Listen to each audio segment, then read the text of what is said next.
ఓ great. Heroine మీరు కాకుండా ఇప్పుడా మీ ఇష్టం. అప్పట్లో అయితే నాకు ముందు ఉన్నది శ్రీదేవి గారు అంటే ఇష్టము. ఓ ఇప్పుడు వాళ్ళలో అంటే సాయి పల్లవి. ఓ ఏంటి స్పెషల్? సాయి పల్లవి గురించి ఒక క్వాలిటీ చెప్పమంటే ఏం చెప్తారు? సాయి పల్లవి కష్టజీవి, సాయి పల్లవి పద్ధతులు కలిగిన అమ్మాయి. ఓ సాయి పల్లవి అంటే ఫ్యామిలీ బాండేజ్ ఉన్న అమ్మాయి. ఓకే అండ్ సాయి పల్లవి అంటే రియల్ టాలెంట్. ఓకే. సో ఎందుకంటే ఒక వ్యక్తి ఎంబీబీఎస్ అని చదువుకుంటూ తన బార్డర్ దాటకుండా తనకంటూ క్యారెక్టర్ సృష్టించేటువంటి శేఖర కమల్ లాంటి డైరెక్టర్లు దొరకటం అమ్మాయి అదృష్టము. అండ్ ఆ అమ్మాయికి అనేది ఇంతమంది హీరోలలో తనకంటూ ఒక ఇమేజ్ తెచ్చుకుంది. Okay. That is great. Okay.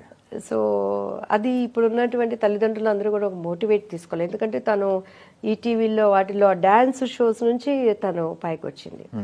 పైగా తన ఫేస్కి మేకప్ వేస్తే అంత బ్యూటీ ఉంటుంది, వితౌట్ మేకప్ తను చాలా అందంగా ఉంటుంది. సో అటువంటి క్యారెక్టర్ తను సెలెక్ట్ చేసుకుంటూ పెద్ద హైటు ఎక్స్పోజింగ్ చేసే పర్సనాలిటీ కాదు. ఇద్దరు మనుషులు డ్యాన్సులు చేస్తున్నారంటే డెఫినెట్గా people will watch Sai Pallavi only. So ఆ మోటివేటి తన స్వయం కృషి పోనీ నేను ఇంత ఇది క్రేజ్ వచ్చేసింది కదా అని ఒక పద్ధతులు లేకుండా ఉండదు. తన ప్రతి నడకలో కూడా ఒక వినయం ఉంటుంది, తన మాటలో ఒక విధేయత ఉంటుంది, అండ్ తను మాట్లాడి విడిగా దాంట్లో కూడా ఒక డివోషనల్కి కనెక్ట్ అయి ఉంటుంది.